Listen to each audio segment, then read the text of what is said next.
안녕하세요. 저는 5팀 프로젝트 캐페 발표를 맡게 된 남기은이라고 합니다.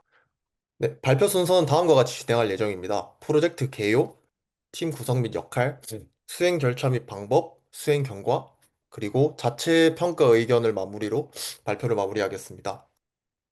먼저 프로젝트 개요입니다. 저희는 온라인 공간에서 실시간으로 다른 사람들과 소통하며 공부할 수 있는 온라인 스터디 카페 플랫폼을 개발하였습니다. 이 서비스를 개발하게 된 계기는 다음과 같습니다. 집중력 저하나 동기부여 약한 혼자 공부의 어려움과 집에서는 집중이 어렵고 외부 공간을 찾기에는 번거로움이 있다는 점.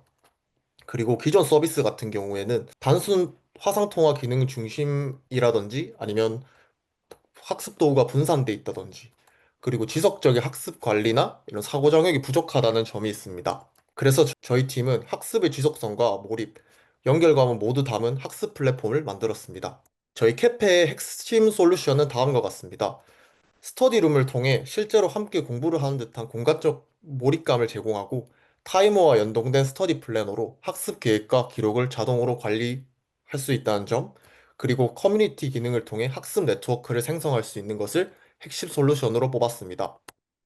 다음으로 사용자는 저희 서비스를 통해 학습 집중도와 지속성을 향상시킬 수 있고 학습 데이터를 기반으로 효율적인 학습 관리 체계를 구축할 수 있으며 커뮤니티 참여를 통해 동기부여와 학습 문화를 형성할 수 있습니다.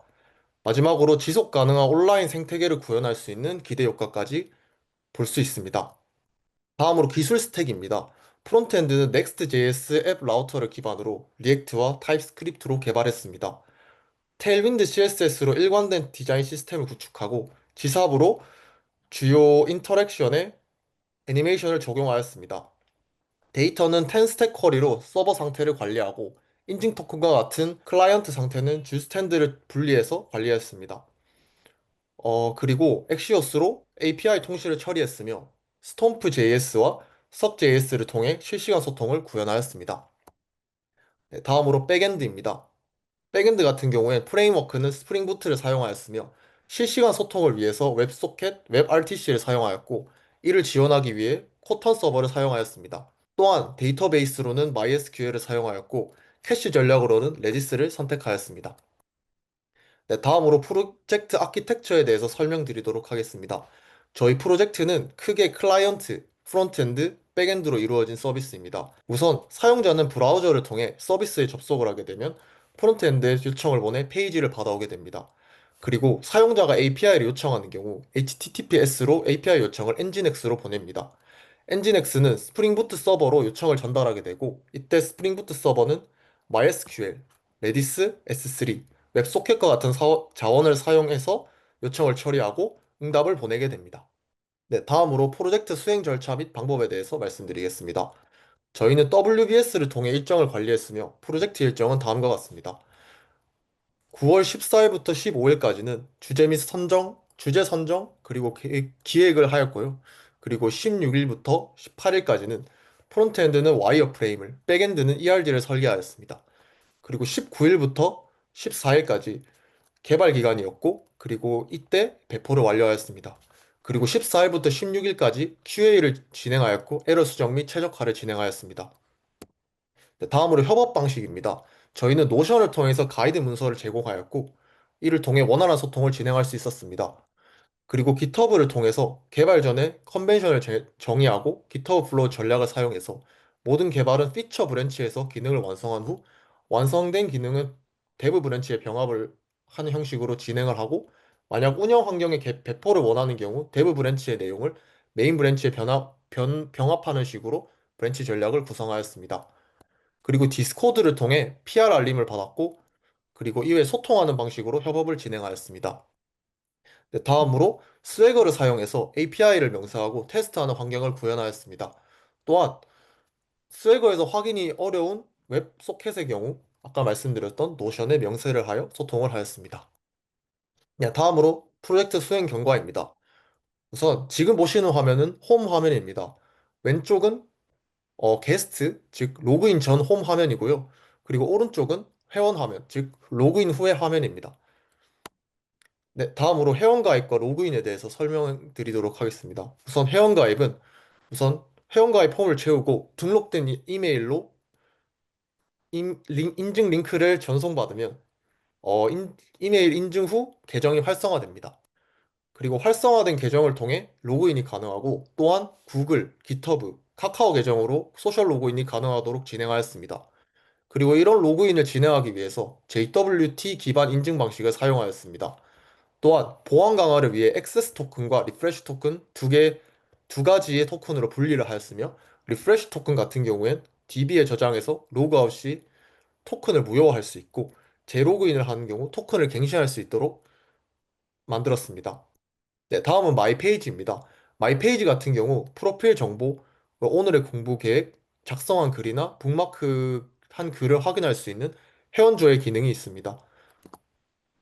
그리고 회원 정보를 변경할 수 있는 회원 정보 수정, 그리고 마지막으로 회원 탈퇴 기능, 이렇게 세 가지로 구성이 되어 있습니다.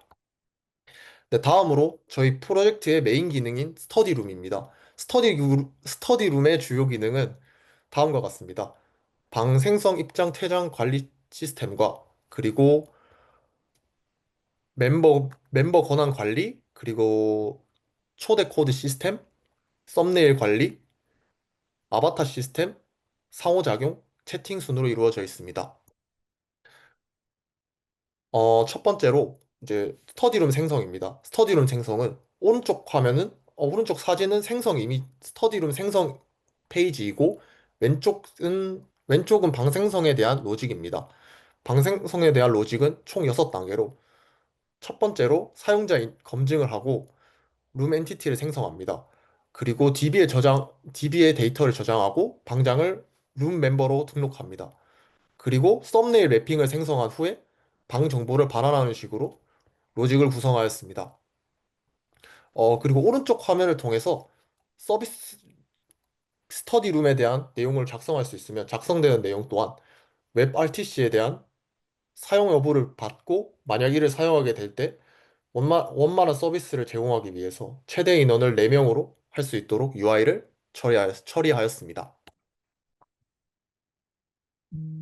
네, 그리고 다음으로 스터디룸 입장입니다. 왼쪽에 현재 유저가 스터디룸에 들어온 장면이고 오른쪽은 스터디룸 입장에 대한 로직입니다. 스터디룸은 실시간으로 사람들이 참여할 수 있는 특성상 비관적 락으로 방을 조회하고 레디스에서 정원 초과를 확인한 뒤 입장 가능 여부를 확인합니다.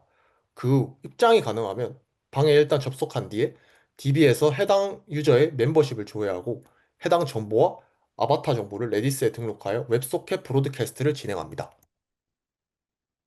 네, 다음으로 스터디룸 안에 아까 멤버십 시스템이 있다고 말씀드렸는데 멤버십에는 방장, 부방장, 일반 회원, 비지터로 구성이 되어 있습니다. 멤버십 등급을 통해서 각각의 사용 권한의 차등을 두어서 DB 부하를 감소시키는 방식으로 구현하였습니다. 방에서 어떤 역할을 맡을지 부여하지 않은 이런 비지터의 경우에는 해당 권한을 DB에 저장하지 않는 방식으로 구현하였습니다. 네, 다음으로 스터디룸 초대입니다. 스터디룸 초대는 오른쪽 모달에 초대 코드를 입력을 하면 그 초대 코드를 보낸 방에 입장이 가능합니다. 이러한 초대 코드의 시스템의 핵심적인 구현 방식은 레디스와 DB를 함께 사용하였다는 점입니다. 확인 입반을 레디스에서 먼저 검증을 진행하고 후에 DB에서 조회를 하는 레디스 우선 전략을 사용하여 레디스에 오류가 생겨도 생성과 검증에서 상호간 이를 백업해 줄 수 있는 기능을 구현하였습니다. 네, 다음으로 스터디룸 상호작용 기능에 대해서 설명하겠습니다. 스터디룸 상호작용은 P2P 기반 웹 RTC로 구형하였으며 클라이언트 간의 직접 통신을 위해서 웹 RTC 연결을 사용하고 그 연결을 맺기 위해 필요한 시그널링은 웹소켓과 스톰프 프로토콜을 통해서 주고받습니다. 이때 P2P 방식을 저희가 사용한 이유는 개발 기간이 3주였기 때문이고 그리고 인프라 제약과 빠른 구현을 위해 가능한 방식이었기 때문이었습니다. 네, 그리고 다음으로 상호작용 기능의 전체 흐름입니다. 사용자가 스터디룸에 입장을 하면 시그널링 서버에 입장을 알립니다. 기존 참가자와 오퍼, 앤서, 그리고 아이스 캔디데이트를 교환합니다. 그리고 세 번째로 RTC 피어 커넥션 객체를 생성하고 get 유저 미디어 메서드로 캠, 마이크 스트림을 추가합니다. 연결 성공 시 양방향 영상, 그리고 음성 전송이 시작이 되고 버튼을 통해서 마이크와 카메라 온오프가 가능합니다. 그리고 화면 공유와 같은 경우에는 그리고 기존 트랙을 이제 교체하는 식으로 이제 전체적인 흐름이 마무리됩니다. 그리고 이런 기능을 구현하면서 이제 문제가 조금 있었는데 첫 번째는 메시지 전달 실패 문제였습니다. 처음엔 개인 큐 기반으로 웹소켓 메시지를 주고받았는데 서비스 프린시플 get 네임 메서드 값과 클라이언트 유저 아이디가 일치하지 않아서 사용자에게 신호가 가지 않는 문제가 발생하였습니다. 그래서 이 문제를 방 전체 브로드캐스트와 클라이언트 필터링 방식으로 전환해서 해결하였습니다. 그리고 두 번째는 동시 입장 시 연결 실패 문제입니다. 양쪽 사용자가 동시에 오퍼를 보냈을 때 교착 상태가 발생했는데 이를 방지하기 위해 양도 규칙을 적용했습니다. 즉, 아이디가 큰 사용자가 신호를 취소하고 아이디가 작은 사용자의 오퍼를 수락해서 안정적으로 연결하도록 하였습니다. 그리고 마지막으로 입퇴장 상태 반영 지연 문제가 있었습니다. 처음에는 풀 방식으로 주기적으로 상태 요청을 변경하다 보니 실시간 반영이 5초에서 10초 정도 늦어졌습니다. 이를 이벤트 기반 푸시 방식으로 바꾸면서 입퇴장 정보가 즉시 반영되도록 개선하였습니다.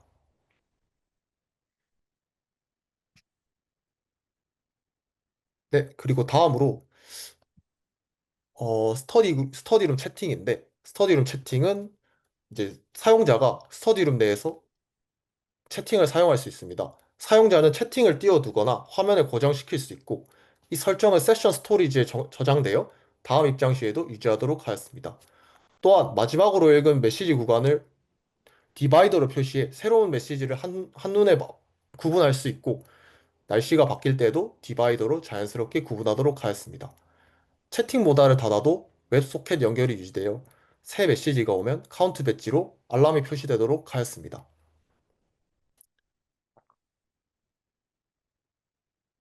네, 그리고 다른 기능들은 이제 조금 시간 이슈로 인해서 잠깐 이제 스킵하도록 하고 이런 기능들이 있었고 그리고 마지막으로 자체 평가 의견을 하고 마무리하도록 하겠습니다.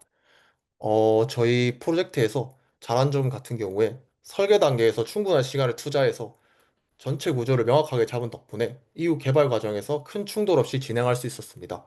또 웹 RTC와 웹 소켓을 이용한 실시간 구현이라는 기술적 도전을 성공적으로 수행하면서 팀 전체의 기술적 역량이 성장하였습니다. 특히나 실시간 소통을 통해 문제 상황을 빠르게 공유하며 원활한 협업 체계를 만들었다는 점이 좋았습니다. 반면 아쉬운 점은 초기에 API 설계가 구체적이지 않아서 개발 도중에 수정이 여러 번 발생하였습니다. 또 새로운 기술들을 적용하는 과정에서 추상화가 미흡했고 초반에는 적응 시간이 필요했습니다. 그리고 일정 관리와 범위 조정이 어려워서 완성도와 일정 간의 밸런스를 맞추는 데 한계가 있었습니다. 이를 바탕으로 개선 방향도 세웠는데요. 우선 초기 설계 단계에서 플로우와 책임 범위를 명확히 정의하고 변경 여지를 최소화하려고 합니다. 또한 우선순위 기반 일정 관리 체계를 도입하고 코드 품질과 확장성을 고려한 구조 개선에도 집중할 계획입니다. 이 프로젝트를 통해 무엇보다 프론트엔드와 백엔드 간의 협업의 중요성을 체감하였고, 또한 새로운 기술을 직접 학습하고 적용하며 기술적으로 성장할 수 있었으며, 프로젝트 진행 과정에서 MVP 설정과 우선순위 조정의 중요성도 배웠습니다. 결과적으로 기술적 성장뿐만 아니라 팀워크, 프로젝트, 관리 역량 모두 한 단계 성장할 수 있었던 경험이었던 것 같습니다.